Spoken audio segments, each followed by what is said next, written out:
Selanjutnya kita akan simak informasi terpopuler di situs cnbcindonesia.com yang menjadi sorotan pasar keuangan dalam Hot News. Kita beralih ke informasi yang pertama, di mana hingga kini belum ada tanda-tanda konkret dari pertemuan delegasi Amerika Serikat dan Rusia di Riyadh, Arab Saudi bakal segera menghasilkan penghentian penuh perang di Ukraina. Di tengah bergulirnya perundingan Presiden Amerika Serikat Donald Trump menyindir Presiden Ukraina yang tidak diundang.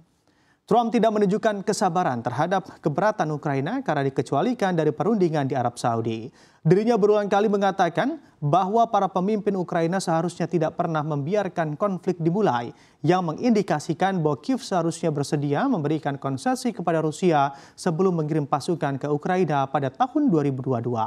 Namun Presiden Ukraina Volodymyr Zelensky jelas kesal karena tidak diikut-sertakan dalam pertemuan tersebut. Dirinya bahkan menunda rencana untuk mengunjungi Arab Saudi pada hari Rabu untuk menghindari keterkaitan perjalanannya dengan perundingan Amerika Serikat Rusia pada hari Selasa.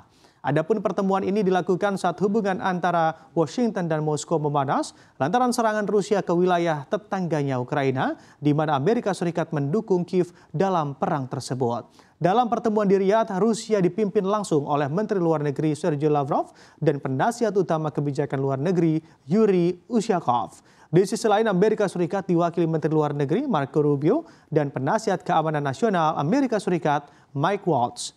Kemudian Saudi sebagai tuan rumah diwakili Menteri Luar Negeri Pangeran Faisal bin Farhan Al Saud. Turut mendampingi Pangeran Faisal adalah penasihat keamanan nasional Saudi Moshad bin Muhammad Al Aiban.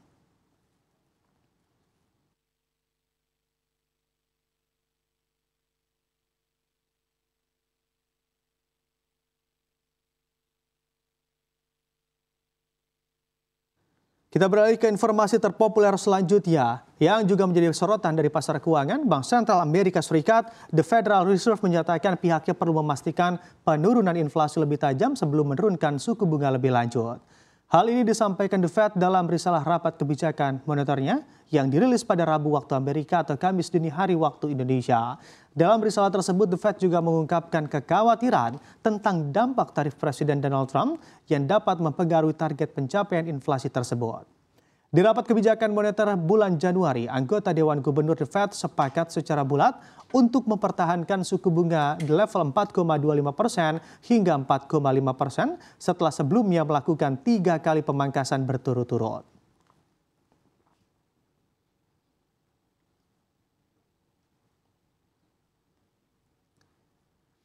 Dan kini kita beralih ke informasi dari dalam negeri. Kebijakan Presiden Prabowo Subianto untuk mengadakan retret untuk seluruh kepala daerah yang terpilih dan dilantik menjadi sorotan dari media asing.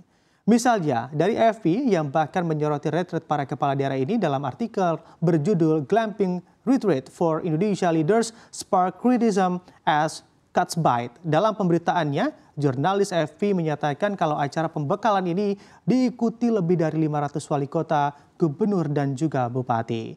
AFP menguraikan detail informasi kalau acara pembekalan para kepala daerah Indonesia bahkan memakan biaya 13,2 miliar rupiah dan dilakukan saat Indonesia sedang melakukan efisiensi anggaran besar-besaran. Kritikan dan pertanyaan untuk urgensi pengadaan acara pembekalan pun datang dari media Transparansi Internasional Indonesia. Dalam artikelnya termuat pernyataan yang menyebut pemotongan anggaran Prabowo kontraproduktif dan tidak peka terhadap kebutuhan masyarakat. Namun media asing Hariko justru membela acara pembekalan ini dan menyatakan kalau pelatihan kepala daerah biasanya bisa berlangsung 1,5 bulan, tapi Indonesia mempersingkat durasi.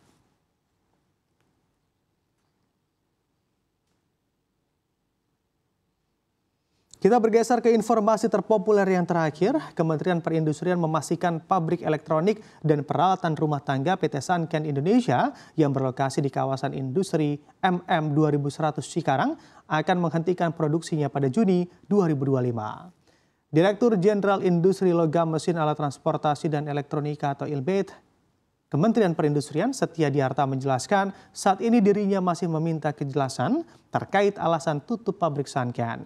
Namun dirinya memastikan penutupan Sanken di MM 2100 Cikarang merupakan permintaan langsung dari induk perusahaan di Jepang lantaran perusahaan akan mengubah basis produksi menjadi semikonduktor. Dirinya pun memastikan pihak Sanken sudah beritikat baik untuk melaporkan hal ini kepada pemerintah, sehingga manajemen perusahaan diyakini bakal menjalankan regulasi yang berlaku dalam menutup operasional pabriknya di Indonesia.